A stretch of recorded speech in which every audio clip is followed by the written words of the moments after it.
Sa paanan ng isang bundok na laging nababalutan ng mahiwagang ulap, may isang kwentong sinasabing hanggang ngayon ay hindi pa tapos. Noong unang panahon, ang mga diwata at tao ay magkasamang namumuhay sa isang masiglang talipapa na puno ng kulay, ingay at halakhakan. May isang dalagang laging napapansin ng lahat. Siya si Maria. Mahaba ang kanyang buhok na halos sumasayad sa lupa at ang kanyang kasuotan ay parang hinabi mula sa mga bulaklak at liwanag.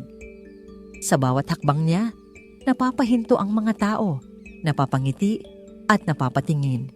Hindi dahil sa takot, kundi dahil sa kanyang kakaibang ganda at kabutihan. Araw-araw, pumupunta siya sa talipapa. Kasama ang dalawang kaibigang Aita, may dalang buslo ng luya. Ipinagpapalit niya ito sa mga banig, sa lakot at makukulay na tela. Ngunit higit pa sa mga dala niya, ang tunay niyang iniiwan ay tulong at malasakit. Para siyang hangin na hindi nakikita pero laging nararamdaman. Isang araw, dumating sa talipapa ang isang pinuno mula sa kalapit na nayon. Sa gitna ng siksikan, nagtagpo ang kanilang landas.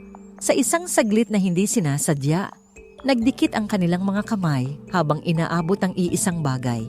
Parang biglang humina ang ingay sa paligid. Sa maikling sandaling iyon, may nabuo na damdamin na hindi maipaliwanag. Nang maghiwalay ang kanilang mga tingin, may iniwang alaala na tila ayaw mawala. Mula noon, madalas bumalik ang pinuno sa bundok. Umaasa siyang muling makikita ang dalagang nagbigay ng kakaibang saya sa kanyang puso. Ngunit sa bawat pagdalaw niya, tahimik ang paligid. Wala si Maria. Habang siya ay naghahanap, si Maria naman ay patuloy na tumutulong sa iba. Sa mga landas na hindi madaling makita, nag-iiwan siya ng biyaya. Isang bulaklak sa gitna ng damuhan. Isang malamig na simoy sa gitna ng init.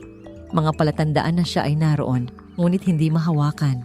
Lumipas ang mga taon at ang kanilang kwento ay naging alamat. Sinasabing si Maria ay nananatili sa bundok, tahimik na nagbabantay. At kung minsan, kapag ang hangin ay dahan-dahang humahaplos at ang paligid ay biglang tumatahimik, may mararamdaman na parang may isang kwentong hindi pa tapos. Isang pag-ibig na nananatili sa pagitan ng mundo ng tao at ng hiwaga.